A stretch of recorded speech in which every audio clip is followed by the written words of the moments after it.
Erik ten Hag got one call wrong in his starting 11. Berbatov was on punditry for Premier League Productions, and after the game, he was full of praise for Xerxes after his debut goal. Xerxes will be buzzing after the game. That's what you want when you are a striker. First game and first goal for the club. His confidence is going to be boasted. It wasn't the greatest goal, but it was the goal that won the game. After praising the Dutchman for getting his goal, Berbatov then explained that this proves why a striker needs to be named in the team, as without Xerxes that goal does not get scored. That's why you need a striker up there. This implies that Xerxes may have actually proved Ten Hag wrong in his decision of starting two number 10s instead of a striker. Xerxes must now start against Brighton next weekend. While Ten Hag seemed reluctant to throw Xerxes into the deep end, it could be exactly what he needs to do, with the Dutchman showing he is ready. Without a striker, United once again struggled to score despite having many chances to do so. As a striker, Xerxes has a real presence and looks huge on the pitch while also being strong in pressing and also finishing, as has become evident already. Next weekend against Brighton, Ten Hag needs to start Xerxes here to ensure it is an easier and less stressful afternoon in front of goal. The Jadon Sancho transfer saga has taken an unexpected twist, with reports that Chelsea are set to make a shock bid for the Manchester United winger. After talks with PSG seemingly broke down, the Blues have emerged as contenders to sign the 24-year-old. According to reports in Germany, United's Premier League rivals are prepared to not only offer a transfer fee, but also two academy players as part of a swap deal. Express Sport has looked at 4 of the main candidates who could make way for Sancho to arrive at Stamford Bridge. Conor Gallagher. A week ago, the prospect of Conor Gallagher heading anywhere but Atletico Madrid seemed inconceivable. The midfielder traveled to Spain and agreed personal terms with the La Liga club, but the deal was scuppered over Chelsea's failure to secure a move for Samu Omoradian in the other direction. With Erik ten Hag seemingly intent on bringing in another midfielder though, the prospect of Gallagher coming to Old Trafford would be a no-brainer to him. The involvement of Sancho would also negate a portion of the fee the West London club require. New Chelsea boss Enzo Maresca has made it clear Gallagher is not part of his plans, while despite being reintegrated back into the first-team fold, Sancho is unlikely to play a prominent role at Old Trafford. A swap deal could not only ease Chelsea's fears over profit and sustainability rules but revitalize both players.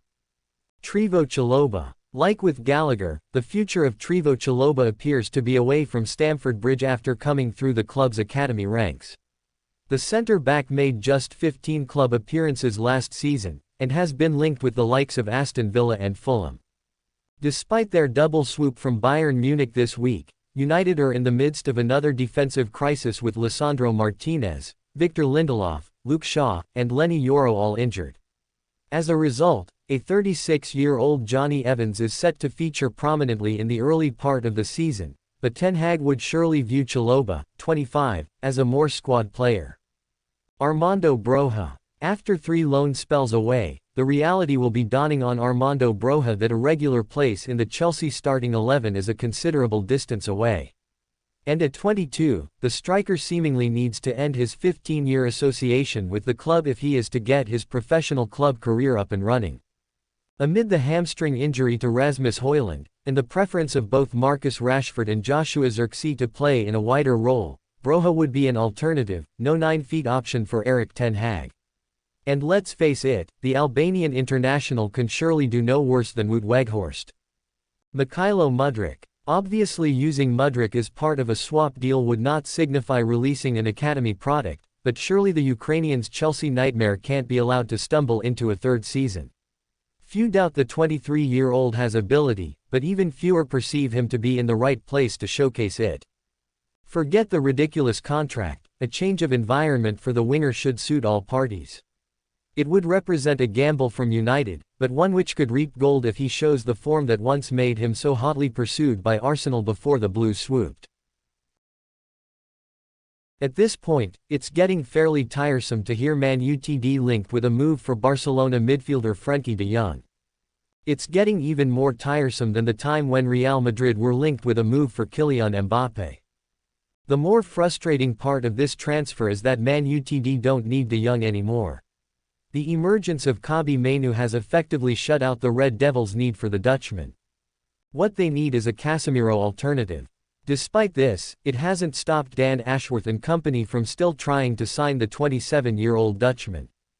As per Spanish outlet, Nacional, Man Utd have made a £47 million bid to sign Barcelona midfielder Frenkie de Jong this summer, but sporting director, Deco, has decided to turn the offer down and wants around £68 million. This offer comes up at a time when Frenkie is suffering a mysterious injury. The Dutch superstar is struggling with an ankle issue that has kept him out for quite some time now and doesn't look any close to retuning. Even people inside Barcelona don't seem to know what is going on with Frenkie. Hansi Flick is kicking off a new era at the Catalan club, and the German coach has still not been given the opportunity to use the Dutchman in his plans. At 27, Frenkie is at an age where he is entering what is considered the prime years of his career. However, time and again, he has reiterated his desire to stay at Barcelona, and even assembling the OG Erik ten Hag Ajax squad should tempt de Jong to move to Old Trafford. It's time Man Utd move on from this transfer saga, once and for all. They need to focus on other targets. De Jong is a great talent, but he isn't destined to end up at Old Trafford. Let's wait and see how it goes.